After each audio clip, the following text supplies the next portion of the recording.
Hello everyone, welcome to my channel 6 to 12 NCERT classes में आपका स्वागत है।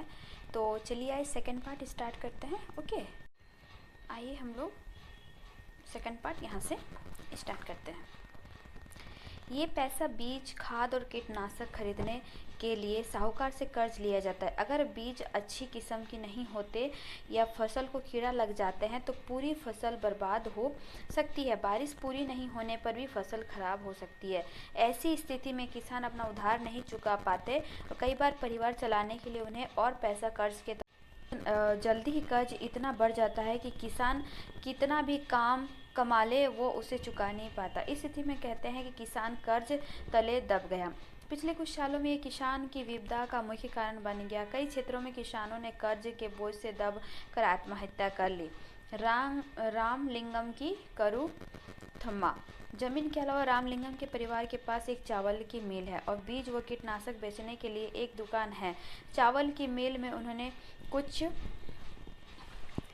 अपना पैसा लगाया है और थोड़ा सरकारी बैंक से कर्ज लिया था। वे कलपट्टू और आसपास के गांवों से ही धान खरीदते हैं। मिल का चावल आसपास के शहरों के व्यापारियों को बेचा जाता है। इससे उनकी अच्छी खासी कमाई हो जाती है। भारत में खेतिहर मजदूरों और किसान। कलपट्टू गांव में तुलसी की तरह के खेतिहर मजदूर है। शेखर की तरह छोटे किसान हैं और रामलिंगम जैसे बड़े किसान हैं। भारत में प्रत्येक 5 ग्रामीण परिवारों में से 2 परिवार खेतिहर मजदूरों के हैं। ऐसे सभी परिवार अपनी कमाई के लिए दूसरों के खेतों पर निर्भर रहते हैं। इनमें से कई भूमिहीन हैं और कईयों के पास जमीन है। छोटे छोटे टुकड़े हैं। जैसे छोटे किसानों को ले तो उनकी जरूरत के हिसाब से खेत बहुत ही छोटे पड़ते हैं। भारत के 80% किसान की यही हालत है। भारत में केवल 20% किसान रामलिंगम जैसे बड़े किसानों की श्रेणी में आते हैं। ऐसे किसान गांव की अधिकतर जमीन खेती करते हैं। उनकी उपज का बहुत बड़ा भाग बाजार में बेचा जाता है। कई बड़े किसान ने अन्य काम धंधे भी शुरू कर दिए हैं, जैसे दुकान चलाना, सूद पर पैसा देना, छोटी छोटी फैक्ट्रियां चलाना इत्यादि।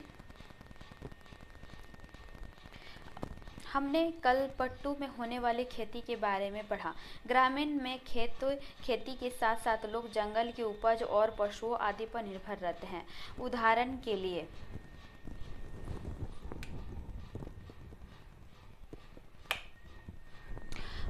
के लिए मध्य भारत के कुछ गांव में खेती और जंगल की उपज दोनों ही आजीविका में महत्वपूर्ण साधन है। मोहा बीनने, तेंदू के पत्ते इकट्ठा करने, शहद निकालने और उन्हें व्यापारियों को बेचने जैसे काम अतिरिक्त आय में मदद करते हैं। इसी तरह सहकारी समिति को या पास के शहर के लोगों को दूध बेचना भी कई लोगों के लिए आजीविका कमाने का मुख्य साधन है।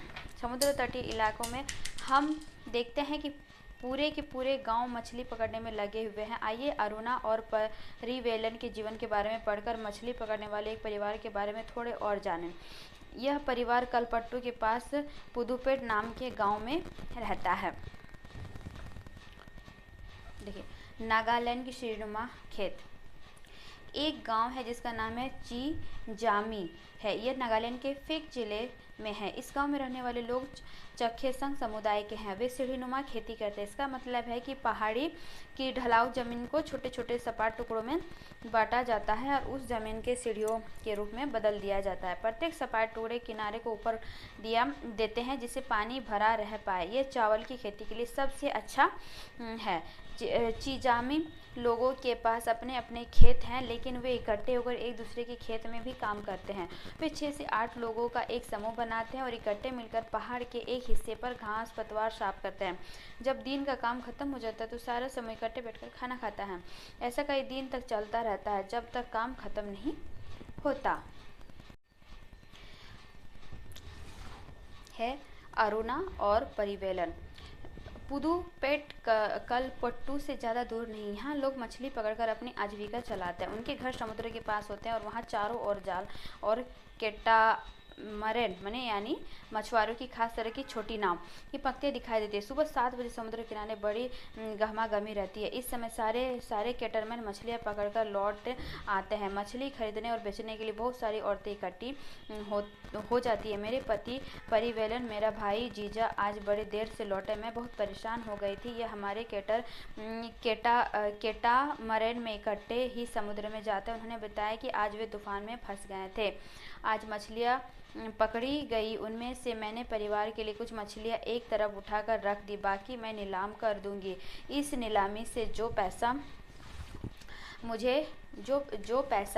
मुझे मिलता है वह 4 भागों में बँट जाता है। 3 हिस्से उन 3 लोगों में बँट जाते हैं जो मछली पकड़ने जाते हैं। बाकी एक हिस्सा उसे मिलता है जिसकी नाव और जल वगैरह होते हैं। चूँकि जल कैटामैरन और उसका इंजन हमारे हैं, तो वो हिस्सा भी हमें ही मिल जाता है।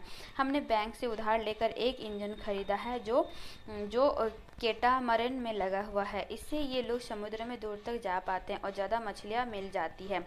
नीलामी में जो औरतें यहाँ से मछलियाँ खरीदती है, वे टोकरे भर भर कर पास के गाँव में बेचने के लिए ले जाती है। कुछ व्यापारी भी हैं जो शहर की दुकानों के लिए मछलियाँ खरीदते हैं।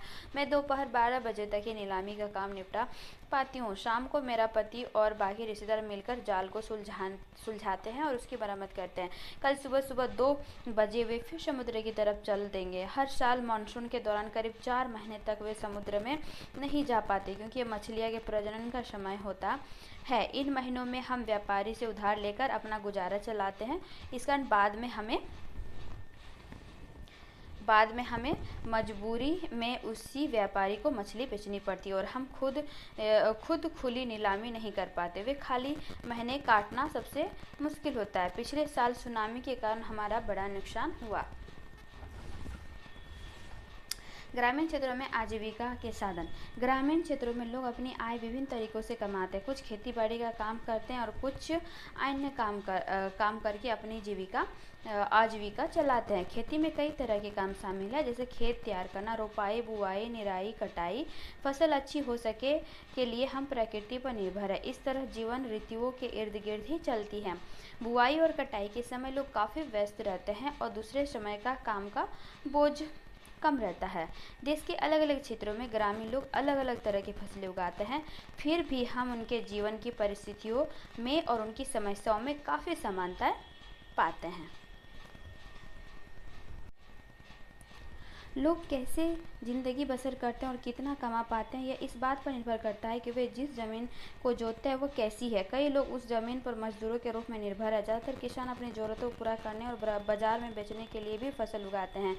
कुछ किसान को अपनी फसल उन व्यापारियों को बेचनी पड़ती है जिनसे वे पैसा उधार लेते हैं और गुजर बसर करने के लिए कई परिवार को काम की खातिर उधार लेना पड़ता है या फिर तब लेना पड़ता है जब उनके पास कोई काम नहीं रहता।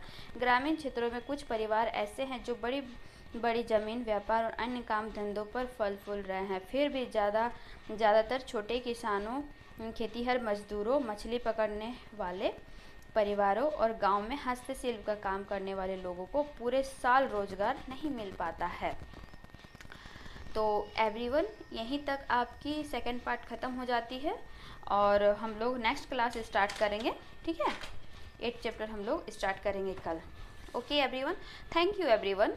और ऐसे ही मेरे वीडियो को देखते रहिएगा और शेयर करते रहिएगा। ओके, लाइक एंड सब्सक्राइब करिएगा। Bye bye.